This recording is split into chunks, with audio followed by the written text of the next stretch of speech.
وَاذْكُرْ فِي الْكِتَابِ موسیٰ، اور اس کتاب میں موسیٰ کا ذکر کیجیے، بے شک وہ چنا ہوا اور ایسا رسول تھا جو نبی تھا، اور ہم نے اسے طور کی دائیں جانب سے پکارا اور ہم نے اسے سرگوشی کے لیے قریب کر لیا، یعنی وادی کے اس جانب سے جو موسیٰ علیہ السلام کے دائیں طرف پہاڑ کے مغربی کنارے سے ملتی تھی۔ اور یہاں پر سرگوشی کے لیے قریب کر لیا یعنی نماز کے لیے۔ نبی صلی اللہ علیہ وسلم نے فرمایا جب تم میں سے کوئی شخص نماز کے لیے کھڑا ہو تو اپنے سامنے نہ تھوکے، کیونکہ جب تک وہ اپنی نماز کی جگہ میں ہوتا ہے وہ اللہ سے سرگوشی کر رہا ہوتا ہے۔ وَوَهَبْنَا لَهُ مِن رَحْمَتِنَا أَخَاهُ هَارُونَ نَبِيًّا، اور ہم نے اپنی رحمت سے اس کے بھائی ہارون کو نبی بنا کر اسے عطا کیا۔ اور اس کتاب میں اسماعیل کا ذکر کیجیے، بے شک وہ وعدے کا بہت سچا اور ایسا رسول تھا جو نبی تھا، وہ اپنے گھر والوں کو نماز اور زکوٰۃ کا حکم دیتا تھا، اور وہ اپنے رب کے ہاں بہت پسندیدہ تھا۔ جو بندہ اللہ کی پسند کا ہوتا ہے اللہ تعالیٰ پھر اس کو چن لیتا ہے۔ اللہ یجتبی الیہ من یشاء ویہدی الیہ من ینیب، اللہ کی پسند کا بننے کے لیے کیا کرنا ہوگا؟ کوئی خاص لباس پہننا ہوگا، کوئی خاص کھانا کھانا ہوگا، کوئی خاص ایکسرسائز کرنی ہوگی۔ لوگوں کی پسند کا بننے کے لیے تو ایسے ہی کرتے ہیں نا، ہر چیز نہیں کھاتے کیونکہ پھر جسم کا فگر جو ہے وہ خراب ہو جائے گا، ہر طرح کا لباس نہیں پہنتے، مخصوص لباس پہنتے ہیں تاکہ لوگوں میں جج جائیں، کئی دفعہ آئینہ دیکھ کر اپنے آپ کو سنوارتے ہیں، لیکن پھر بھی لوگ جس کو چاہتے ہیں پسند کرتے ہیں، جس کو چاہتے ہیں نہیں کرتے۔ اکثر لوگوں کو شکوہ رہتا ہے کہ لوگ مجھے پسند نہیں کرتے، حالانکہ ساری سرتوڑ کوششیں ہو چکی ہوتی ہیں ان کے پسندیدہ بننے کی۔ اس کے برعکس رب کا پسندیدہ بننے کے لیے کیا کرنا چاہیے؟ مرضیہ، رسول اللہ صلی اللہ علیہ وسلم کے فرمان کے مطابق کسی بندے کا فرائض کی ادائیگی اور نوافل کی کثرت رب کا پسندیدہ بننے میں مدد دیتی ہے۔ یہ حدیث نہیں ہے، اس کے مفہوم ہے، جس کی وجہ سے اللہ تعالیٰ اس سے محبت کرنے لگتا ہے۔ تو آپ دیکھیے کہ آپ اپنی فرض نمازوں کا اہتمام کیسے کرتے ہیں اور اس کے ساتھ ساتھ نوافل کتنے پڑھتے ہیں۔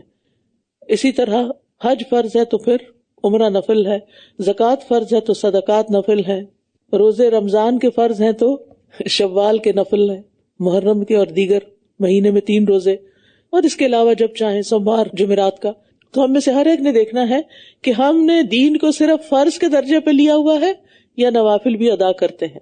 ہر معاملے نفل کیا ہوتا ہے؟ والنٹیرلی کوئی کام کرنا۔ تو اسی طرح ایک جاب ہم کرتے ہیں، اس کے گھنٹے ہوتے ہیں، اس کی ایک جاب ڈسکرپشن ہوتی ہے، اس کے مطابق کام کرنا ہوتا ہے۔ اس کے علاوہ اگر ہم ایکسٹرا ٹائم دیتے ہیں جو جاب آورز کے علاوہ ہے تو یہ آپ کا نفل ہو گیا۔ جو آپ کی جاب ڈسکرپشن میں نہیں لکھا ہوا لیکن آپ پھر بھی کسی ضرورت کے تحت وہ کام کرتے، اور خصوصاً اللہ کے دین کا کام، تو یہ کیا ہے؟ یہ نفل ہے۔ فرض تو فرض ہے لیکن آپ نے جو نفل ادا کیا اس کی وجہ سے آپ اللہ تعالیٰ کے اور قریب ہو گئے۔ تو دینے والے بنیے، ایکسٹرا کام کیجیے، این ایکسٹرا مائل، ٹھیک ہے؟ صرف ڈاٹ ٹو ڈاٹ نہیں، یہاں سے میری حد ختم ہو گئی، یہاں بس اب مجھے چیک آؤٹ کرنا ہے، 12 بج گئے۔ وَاذْكُرْ فِي الْكِتَابِ إِدْرِيسَ إِنَّهُ كَانَ صِدِّيقًا نَبِيًّا، اور اس کتاب میں ادریس کا ذکر کیجیے، بے شک وہ نہایت سچا اور نبی تھا، اور ہم نے اسے ایک بلند مقام پر اٹھا لیا۔ بس ان کا اتنا ہی تذکرہ ملتا ہے، زیادہ تفصیلات نہیں ملتی۔ آدم کی اولاد میں سے یہ وہ انبیاء ہیں جن پر اللہ نے انعام کیا تھا، اور کچھ وہ جنہیں ہم نے نوح کے ساتھ سوار کیا تھا، اور کچھ ابراہیم اور اسرائیل یعنی یعقوب کی اولاد میں سے، اور ان میں سے ہیں جن کو ہم نے ہدایت دی اور ہم نے چن لیا۔ جب ان پر رحمان کی آیات پڑھی جاتی ہیں تو وہ سجدہ کرتے ہوئے اور روتے ہوئے گر پڑتے تھے، یعنی ان کا دل پسیج اٹھتا تھا اور وہ اللہ کے آگے جھک جاتے تھے۔ پھر ان کے بعد ایسے برے جانشین آئے جنہوں نے نماز ضائع کر دی۔ اللہ تعالیٰ کن کو برا کہہ رہا ہے؟ جو نماز نہیں پڑھتے، یا پڑھتے ہیں تو اس طریقے پہ نہیں پڑھتے جس پہ پڑھنی چاہیے، اور نفسانی خواہشات کی پیروی کرنے لگے، صرف خواہشات کی پوجا، خواہشوں کے بندے، تو عنقریب وہ گمراہی کے انجام کو جا پہنچیں گے۔ یعنی انعام یافتہ لوگوں کے برعکس اب ان لوگوں کا ذکر ہے جن کا انجام ہلاکت خیز ہے۔ یہ نماز کو ضائع کرنا کیا ہے؟ لوگوں نے ابن مسعود سے یہ سوال کیا، انہوں نے کہا اس سے مراد نماز کو اتنی دیر سے پڑھنا کہ اس کا وقت نکل جائے، لیٹ کر کے نماز پڑھنا۔ لوگوں نے کہا ہم تو یہ سمجھتے تھے کہ نماز کو چھوڑ دینا اسے ترک کرنا ہے۔ فرمایا اگر وہ نماز چھوڑ دیتے تو کافر ہو جاتے، یعنی پڑھنے والوں نے ہی ضائع کیا، یہ مراد ہے اس سے۔ الا من تاب وآمن وعمل صالحا، سوائے ان کے جو توبہ کر لیں، اور توبہ میں کیا ہے؟ پھر نمازیں وقت پر پڑھیں اور ایمان لے آئیں اور نیک عمل کریں تو یہی لوگ جنت میں داخل ہوں گے اور وہ کچھ بھی ظلم نہ کیے جائیں گے. ہمیشگی کے باغات میں جن کا وعدہ رحمان نے اپنے بندوں سے غائبانہ طور پر کیا ہے، بے شک اس کا وعدہ پورا ہو کر رہنے والا ہے. وہ اس میں کوئی لغو بات نہیں سنیں گے مگر سلامتی کی بات، اور وہاں ان کے لیے صبح و شام ان کا رزق ہوگا. یہ ہے وہ جنت جس کا وارث ہم اپنے بندوں میں سے اسے بنائیں گے جو متقی ہوگا، اور ہم آپ کے رب کے حکم کے بغیر نہیں اترتے. اسی کا ہے جو ہمارے آگے ہے اور جو ہمارے پیچھے ہے اور جو اس کے درمیان ہے، اور آپ کا رب کبھی بھولنے والا نہیں ہے. یعنی فرشتے جو ہیں وہ جب اترتے ہیں، چاہے عذاب لے کے چاہے وہی لے کے، وہ اللہ کے اذن سے آتے ہیں، خود سے نہیں آتے. ان الحکم الا للہ، اصل حکم اور فیصلہ اللہ کا ہوتا ہے. رب ہے آسمانوں اور زمین کا اور جو ان دونوں کے درمیان ہے، بس آپ اسی کی عبادت کیجیے اور اسی کی عبادت پر جمے رہیے، استقامت اختیار کیجیے. کیا آپ اس کا کوئی اور ہم نام جانتے ہیں؟ نہیں، کوئی اور ہے ہی نہیں اس جیسا. وَيَقُولُ الْإِنسَانُ أَإِذَا مَا مِتُّ لَسَوْفَ أُخْرَجُ حَيًّا، اور انسان کہتا ہے جب میں مر جاؤں گا تو کیا واقعی میں زندہ کر کے نکالا جاؤں گا، دوبارہ قبر سے زندہ ہو کے اٹھوں گا؟ کیا انسان کو یاد نہیں آتا کہ ہم نے اس سے پہلے بھی اسے پیدا کیا تھا حالانکہ وہ کوئی چیز نہ تھا؟ بس آپ کے رب کی قسم، بے شک ہم انہیں اور شیاطین کو اکٹھا کریں گے، پھر ہم ضرور انہیں جہنم کے گرد گھٹنوں کے بل گرے ہوئے حاضر کریں گے. پھر ہم ہر گروہ میں سے اس کو ضرور کھینچ نکالیں گے جو ان میں سے رحمان کے مقابلے پر سرکشی میں زیادہ سخت تھا. پھر ہم بھی ان کو خوب جانتے ہیں جو اس جہنم میں جھونکے جانے کے زیادہ مستحق ہیں. وَإِن مِّنكُمْ إِلَّا وَارِدُهَا كَانَ عَلَىٰ رَبِّكَ حَتْمًا مَّقْضِيًّا، اور تم میں سے ہر ایک اس پر وارد ہونے والا ہے. کس پر؟ جہنم پر. یہ آپ کے رب کے ذمہ طے شدہ حتمی فیصلہ ہے. جہنم کے اوپر ایک پل رکھا جائے گا اور اس پر سے ہر نیک و بد کو گزرنا ہوگا، اور پھر مومنوں کے لیے وہ آرام دہ ہوگا جبکہ غیر مومن کے لیے ہلاکت کا باعث ہوگا. عبداللہ بن مسعود اس آیت کی تفسیر میں فرماتے ہیں کہ رسول اللہ صلی اللہ علیہ وسلم نے فرمایا تمام انسان جہنم سے گزریں گے، بعد میں اپنے اعمال کے مطابق وہاں سے نکل آئیں گے. جسر کے بارے میں نبی صلی اللہ علیہ وسلم نے فرمایا، آپ سے جب پوچھا گیا کہ یہ کیا ہے، فرمایا وہ بہت پھسلانے والا ہے، سلپری ہے، اس پر کنڈے اور آنکڑے ہیں اور بہت چوڑے گوکھرو ہیں جو مڑے ہوئے کانٹے ہیں، ایک طرح سے جو نجد میں ہوتے ہیں انہیں سادان کہتے ہیں. مومن اس پر سے نگاہ کی طرح، بجلی کی طرح، آندھی کی طرح اور بہترین گھڑ سواروں اور اونٹ کے سواروں کی طرح گزر جائیں گے. یعنی جیسے نگاہ ایسے اٹھائے بس اتنی دیر میں گزر گئے. پھر کوئی صحیح سلامت بچ کر نکلنے والا ہوگا، کوئی زخمی ہو کر بچ نکلنے والا ہوگا، کوئی جہنم کی آگ میں گرا دیا جانے والا ہوگا، یہاں تک کہ ان کا آخری شخص گھسٹتا ہوا گزر جائے گا. پتہ نہیں کتنا وقت لگے گا اس کو.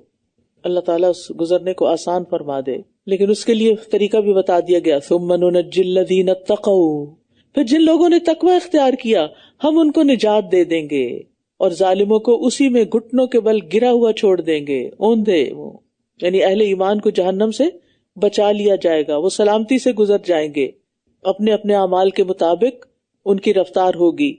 اور غیر مومن جہنم میں نیچے گر جائیں گے، یا گناہگار لوگ جہنم کے اندر گریں گے، پھر نبی صلی اللہ علیہ وسلم کی شفاعت کے ذریعے وہاں سے نکالے جائیں گے. اور جب ان پر ہماری واضح آیات پڑھی جاتی ہیں تو وہ لوگ جنہوں نے کفر کیا ایمان والوں سے کہتے ہیں کہ ان دونوں گروہوں میں کون مقام میں بہتر اور مجلس میں خوب تر ہے.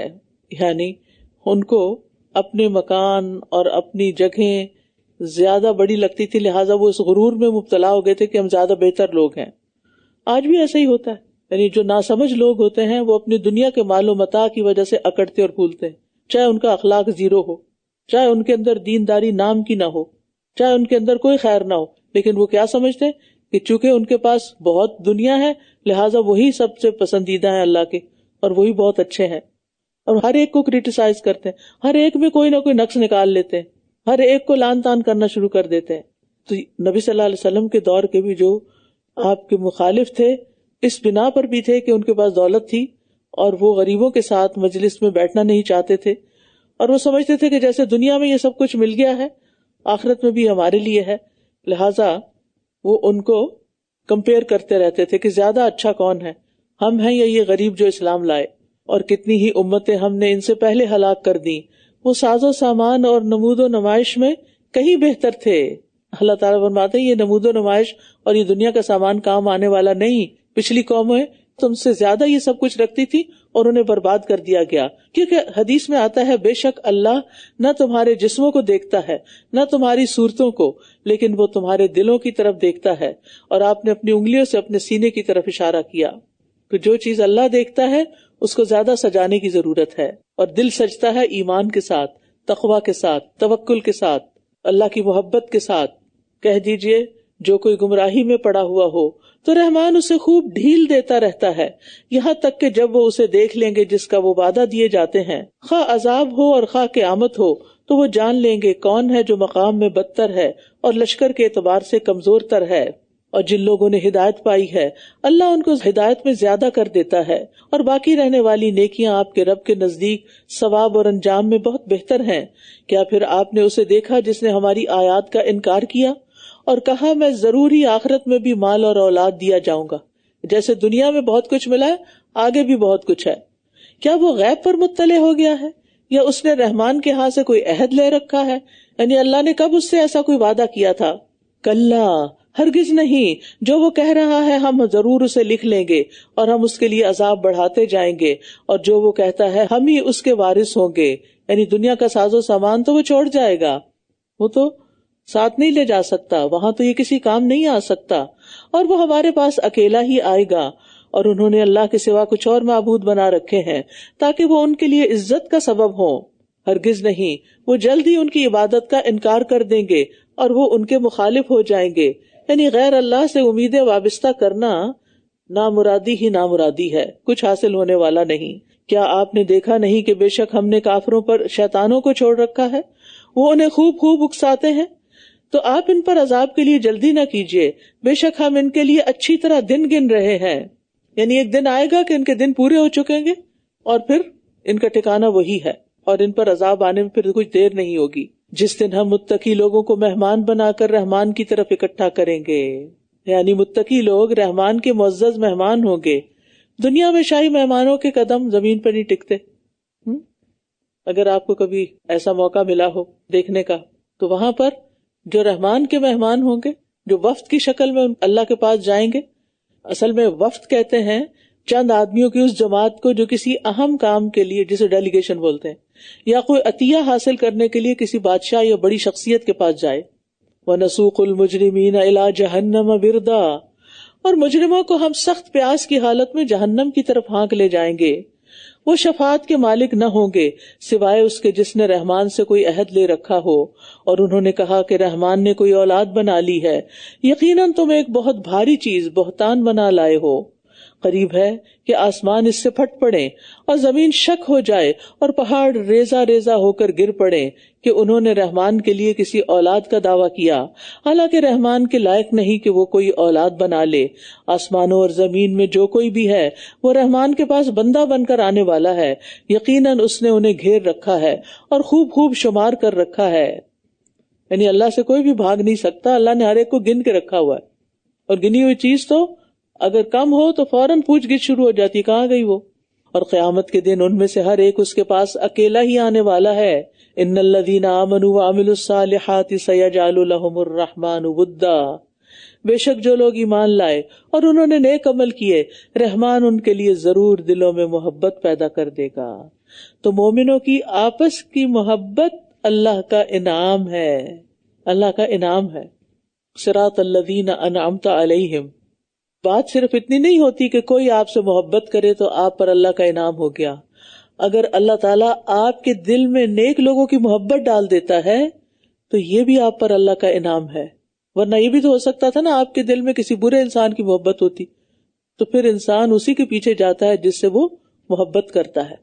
تو نیکوں سے محبت، کیونکہ المرء مع من احب، انسان انہی کے ساتھ ہوگا جن سے وہ محبت کرتا ہے. تو اگر دنیا میں نیک لوگوں سے محبت ہوئی تو قیامت کے دن بھی انہی کے ساتھ ہوں گے انشاءاللہ. مجاہد کہتے ہیں اللہ ان سے محبت کرے گا اور انہیں اپنے مومن بندوں کے دلوں میں محبوب بنا دے گا جو ایمان لا کر نیک کام کریں. تو اس سے پتہ چلتا کہ نیک کاموں کے ذریعے اللہ اور بندوں کی محبت حاصل ہوتی ہے. کیونکہ جو بندہ اللہ کی طرف متوجہ ہو جاتا ہے تو اللہ مومنوں کے دلوں کو اس کی طرف متوجہ کر دیتا ہے. یہاں تک کہ اللہ اسے مومنین کی محبت عطا کر دیتا ہے۔ بس ہم نے اس قرآن کو آپ کی زبان میں آسان کر دیا ہے تاکہ آپ اس کے ذریعے متقی لوگوں کو خوشخبری دیں اور جھگڑالو قوم کو خبردار کر دیں۔ اور ان سے پہلے کتنی ہی بستیاں ہم نے ہلاک کر دیں، کیا آپ ان میں سے کسی ایک کو بھی محسوس کرتے ہیں یا آپ ان کی کوئی آہٹ بھی پاتے ہیں؟ سورۃ طٰہٰ۔ بسم اللہ الرحمن الرحیم۔ طٰہٰ ما انزلنا علیک القرآن لتشقى۔ بسم اللہ الرحمن الرحیم۔ طٰہٰ، ہم نے آپ پر یہ قرآن اس لیے نازل نہیں کیا کہ آپ مشقت میں پڑ جائیں، یعنی دنیا میں ایسے کاموں میں پھنس جائیں جو مشقت اور تھکاوٹ کا باعث ہوں، یا پھر آخرت میں مشقت میں پڑیں۔ آپ صلی اللہ علیہ وسلم کو عبادت میں بھی مشقت کی بجائے میانہ روی کا حکم دیا گیا تھا، اسی لیے فرمایا فَاقْرَؤْا مَا تَيَسَّرَ مِنَ الْقُرْآنِ۔ اور ایک اور بات یہ کہ قرآن تو سعادت بخشنے کے لیے آیا ہے، مشقت میں ڈالنے کے لیے نہیں آیا۔ قرآن پڑھ کر زندگی آسان ہو جاتی ہے، مشکل نہیں ہوتی۔ مشکل تو ہمارے اپنے اندر ہوتی ہے۔ اللہ تذکرۃ لمن یخشی، بلکہ یہ ایک نصیحت ہے اس شخص کے لیے جو ڈرتا ہے۔ یعنی قرآن سے فائدہ صرف وہی اٹھاتا ہے جو اللہ سے ڈرتا ہے۔ سیذکر من یخشی اس ہستی کی طرف سے نازل کردہ ہے جس نے زمین اور بلند آسمانوں کو پیدا کیا۔ یعنی قرآن مخلوق کے لیے ہر طرح کی سعادت کا باعث ہے۔ الرحمن علی العرش استوی، رحمان جو عرش پر مستوی ہے، یعنی اللہ سبحانہ وتعالی عرش پر ہے۔ کیسے کھڑا ہے یا بیٹھا ہے نہیں معلوم، اور نہ اس میں جانا چاہیے۔ یعنی یہ ہمیں پتا ہے کہ وہ عرش پر ہے، لیکن یہ نہیں پتا کہ کیفیت کیا ہے۔ اور کسی بھی چیز کو پیدا کرنے سے پہلے اللہ تعالیٰ عرش پر تھا، یعنی مخلوق کی تخلیق سے پہلے ہی۔ اس کے عرش کی مقدار کو بھی اس کے سوا کوئی نہیں جانتا، اور یہ عرش جو ہے ساری مخلوقات کی چھت ہے۔ اور یہ معلوم ہوتا ہے حدیث سے کہ جنت الفردوس کے اوپر عرش ہے۔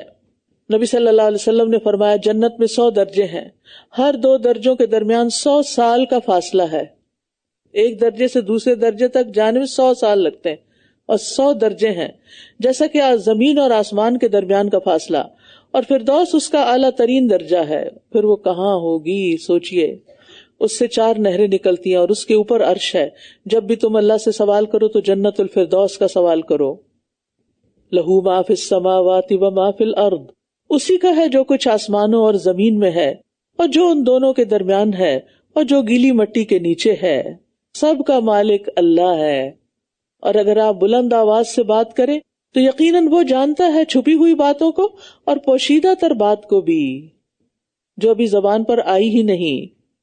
اللہ وہ ہے جس کے سوا کوئی معبود نہیں۔ اللہ لا الہ الا هو لہ الاسماء الحسنی، اللہ وہ ہے جس کے سوا کوئی معبود نہیں، سب اچھے اچھے نام اسی کے ہیں۔ یعنی اس صورت میں اللہ کے جو نام آئے ہیں ان کو بھی آپ نے ہائی لائٹ کرنا، پہچاننا ہے، اور اس کے مطابق دعا بھی کرنی ہے۔ اور ویسے بھی عمومی طور پر اللہ کے ناموں کو یاد کرنا چاہیے اور اس میں غور و فکر بھی کرنا چاہیے۔ وَهَلْ أَتَاكَ حَدِيثُ مُوسَىٰ، اور کیا آپ کے پاس موسیٰ کی خبر آئی ہے؟ یعنی موسیٰ علیہ السلام کا قصہ بیان کرنے کا مقصد آپ صلی اللہ علیہ وسلم کو تسلی دینا تھا۔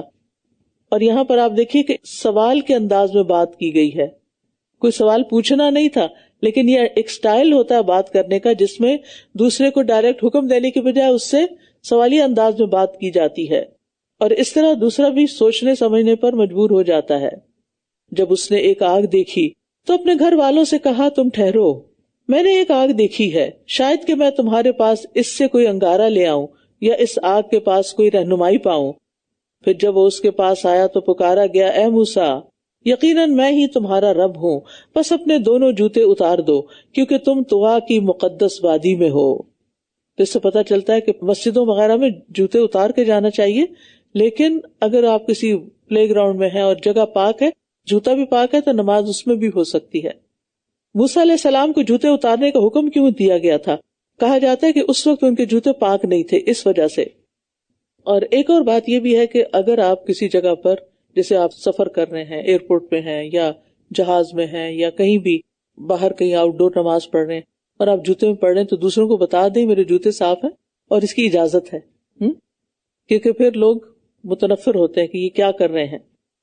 اور میں نے تمہیں چن لیا ہے، لہٰذا جو وحی کی جائے اسے غور سے سنو.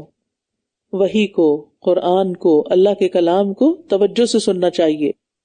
بے شک میں ہی اللہ ہوں، میرے سوا کوئی معبود نہیں، بس میری ہی عبادت کرو اور میری یاد کے لیے نماز قائم کرو. اللہ تعالیٰ نے وحی دینے سے پہلے موسیٰ علیہ السلام کو اپنی پہچان کروائی، پھر عبادت کا حکم دیا، اور پھر عبادت میں خاص طور پر نماز قائم کرنے کا. اور اللہ تعالیٰ نے اپنا نام کیا بتایا؟ اننی انا اللہ، کہ میرا نام اللہ ہے. یہ اس کا ذاتی نام ہے، باقی سارے صفاتی نام ہیں. اور اللہ میں ہی باقی سارے نام آتے ہیں، جیسے اللہ مالک ہے، اللہ خالق ہے، تو اللہ ہر ایک کے ساتھ لگتا ہے. اور عبادت کا جو حکم دیا گیا تو عبادت میں ہر وہ عمل آ جاتا ہے جو انتہائی محبت کے ساتھ انتہا درجے کی عاجزی اور تعظیم کے ساتھ کیا گیا ہو. اس میں قول، فعل اور دل کا اخلاص سبھی شامل ہے. اخلاص بھی عبادت ہے. اور نماز کو خاص طور پر اس لیے علیحدہ بیان کیا گیا اس کی اہمیت کے پیش نظر. اور موسیٰ علیہ السلام کو پہلی وحی میں نماز کا حکم دیا جا رہا ہے، اور نبی صلی اللہ علیہ وسلم کو بھی ابتدائی وحی میں فرمایا گیا وَرَبَّكَ فَكَبِّرْ. تو نماز کا اصل مقصد یہ ہے کہ بندہ اللہ کی یاد سے غافل نہ ہو، ایک نماز پڑھنے کے بعد اگلی نماز کا انتظار رہے. اور دوسری بات یہ ہے کہ بھول جانے کی صورت میں یاد آنے پر فوراً نماز پڑھ لی جائے. ان الساعة آتیۃ اکاد اخفیہا لتجزا کل نفس بما تسعی. بے شک قیامت آنے والی ہے، میں اسے پوشیدہ رکھنا چاہتا ہوں تاکہ ہر شخص کو اس کی کوشش کا بدلہ دیا جائے. یہ ہے مقصد قیامت کے آنے کا، اور اس کا آنا یقینی ہے. اور اللہ سبحانہ تعالیٰ نے اس کے واقع ہونے کو پوشیدہ نہیں رکھا، اس کے دن کو پوشیدہ رکھا اور لوگوں کو بتا دیا تاکہ وہ غفلت کا شکار نہ ہو. تو قیامت کب آئے گی، اس سے زیادہ یہ فکر ہونی چاہیے کہ اس دن ہوگا کیا، اس کے لیے تیاری کتنی ہے. ایک شخص نے نبی صلی اللہ علیہ وسلم سے پوچھا کہ اللہ کے رسول قیامت کب آئے گی؟ آپ نے فرمایا تم نے اس کے لیے کیا تیاری کر رکھی؟ اکثر لوگوں کو آپ دیکھیں ان کا انٹرسٹ کس میں ہوتا ہے؟ قیامت آنے کی نشانیاں آ گئی ہیں، فلاں نشانی بھی آ گئی، فلاں بھی آ گئی، اب ایسا ہو کر کچھ لوگ تو بے انتہا تفصیلات میں چلے جاتے ہیں. ٹھیک ہے، نشانیاں تو ہمیں قرآن و سنت میں بتائی گئی ہیں، وہ معلوم ہونی چاہیے کہ قرب قیامت کی نشانیاں کیا ہیں. لیکن اس میں ٹو مچ وقت لگانا اور عمل سے دور ہونا یہ گھاٹے کا سودا ہے. بس وہ شخص تمہیں ہرگز اس سے روک نہ دے جو اس پر ایمان نہیں رکھتا اور اپنی خواہش نفس کی پیروی کرتا ہے، ورنہ تم ہلاک ہو جاؤ گے. یعنی کفار دلیل کی بجائے خواہشات کی پیروی کرتے ہیں، تو تمہیں ان کی پیروی نہیں کرنی، کیونکہ اندھی تقلید جو ہے وہ نہیں کرنی چاہیے. انسان کسی کے بھی پیچھے جائے تو دیکھ کے جائے. بعض اوقات لوگ ایک گاڑی کو فالو کر رہے ہوتے ہیں نا، کسی وجہ سے وہ گاڑی مڑتی ہے تو وہ بھی بے سوچے سمجھے پیچھے مڑ جاتے ہیں، کیونکہ عقل سے کام نہیں لے رہے ہوتے. اس آیت سے یہ بات بھی پتہ چلتی ہے کہ دنیا پرست لوگ اور ایسے لوگ جو دین کے معاملے میں بہت بیگ سے خیالات رکھتے ہیں اور کچھ بھی کرنا نہیں چاہتے، ان کی صحبت اختیار نہیں کرنی چاہیے. شاہ عبد القادر کہتے ہیں، نہ روک دے اس سے، یعنی قیامت کے یقین لانے سے یا نماز سے. جب اللہ تعالیٰ نے موسیٰ علیہ السلام کو برے کی صحبت سے منع کیا تو اور کوئی کیا ہے. وَمَا تِلْكَ بِيَمِينِكَ يَا مُوسَىٰ، اور اے موسیٰ یہ تمہارے دائیں ہاتھ میں کیا ہے.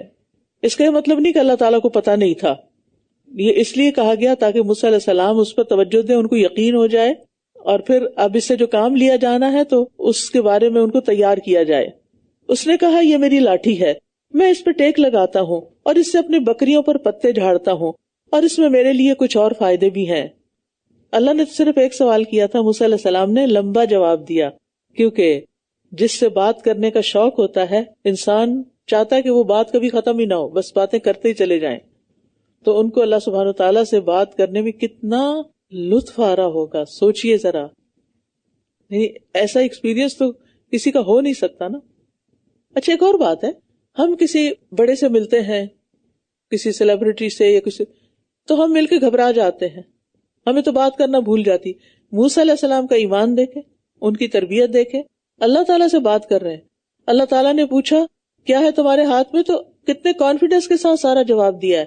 یہ ان کو تیار کیا گیا تھا فرعون کے دربار میں جانے کے لیے کہ بات کرتے ہوئے کسی قسم کی گھبراہٹ ہی نہ ہو. اللہ تعالیٰ نے پہلے خود بات کر لی اور ان کو تیار کیا. تو جو دین کا داعی ہوتا ہے، مبلغ ہوتا ہے، اس کے اندر کانفیڈنس بھی ہونا چاہیے، اور یہ کانفیڈنس رگڑے کھا کے آتا ہے. انسان کو بہت جگہ گرنا پڑتا ہے، پھر وہ اٹھتا ہے، سنبھلتا ہے، پھر اس کو سمجھ آتی ہے کہاں کہاں میری غلطیاں اور اب مجھے کیا کرنا چاہیے اور کیا نہیں، اور پھر اس قابل بنتا ہے. تو کتنے آرام سے وہ بات کرتے. اس سے یہ بھی پتہ چلتا ہے اللہ تعالیٰ کی عظمت تو ہے، بڑائی ہے، ہمیں اس سے ڈر لگتا ہے، لیکن اس کی رحمت کا بھی یقین ہونا چاہیے کہ اس سے بات کرنا کچھ مشکل بھی نہیں. ٹھیک ہے ہم اللہ کی آواز نہیں سنتے، لیکن ہم دعاؤں کے ذریعے، قرآن کے ذریعے اللہ سے باتیں تو کر سکتے ہیں نا. اور خاص طور پر نماز میں اقم الصلاۃ لذکری، وہ تو ہے ہی اللہ کی یاد کے لیے. قال القھا یا موسیٰ، فرمایا اے موسیٰ اسے پھینک دو. اور جو ہی انہوں نے پھینکا تو کیا ہوا؟ اژدہا بن گئی. تو اللہ تعالیٰ نے اپنی قدرت کا عین الیقین کروا دیا، اور جادو کے مقابلے میں ان کو ایک مضبوط ہتھیار دیا، اور پھر ایک گھڑی میں قیامت کے قائم ہونے کا مشاہدہ بھی کروا دیا. یعنی پوری ہر چیز کنورٹ ہو گئی اس کی، کہاں لاٹھی کہاں سانپ، کتنا کچھ ہوتا ہے سانپ میں. فَأَلْقَاهَا فَإِذَا هِيَ حَيَّةٌ تَسْعَىٰ، تو جو ہی اس نے اس کو پھینکا تو یقیناً وہ ایک سانپ تھا جو دوڑ رہا تھا. فرمایا اسے پکڑ لو اور ڈرو نہیں. اللہ اکبر، کیسا حکم تھا یہ. عنقریب ہم اسے اس کی پہلی حالت پر لوٹا دیں گے. اس کو کہتے ہیں ایمان. سانپ پکڑ لو، بس پکڑ لے انسان، کیونکہ بہت سے احکام ہمیں سانپ کی طرح ہی لگتے ہیں کہ ان کو پکڑیں گے تو پتہ نہیں کیا ہو جائے گا. خوف ہوتا ہے ہمارے اندر، لیکن کچھ نہیں ہوتا. اللہ کا حکم ہے نا، اللہ ساتھ دیتا، اللہ مدد کرتا ہے اگر آپ اپنی نیت میں سچے ہوں. اور اپنے ہاتھ کو اپنے پہلو کے ساتھ ملا لو، وہ بغیر کسی عیب کے چمکتا ہوا نکلے گا. یہ ایک دوسری نشانی ہے تاکہ ہم تمہیں اپنی بڑی بڑی نشانیاں دکھائیں.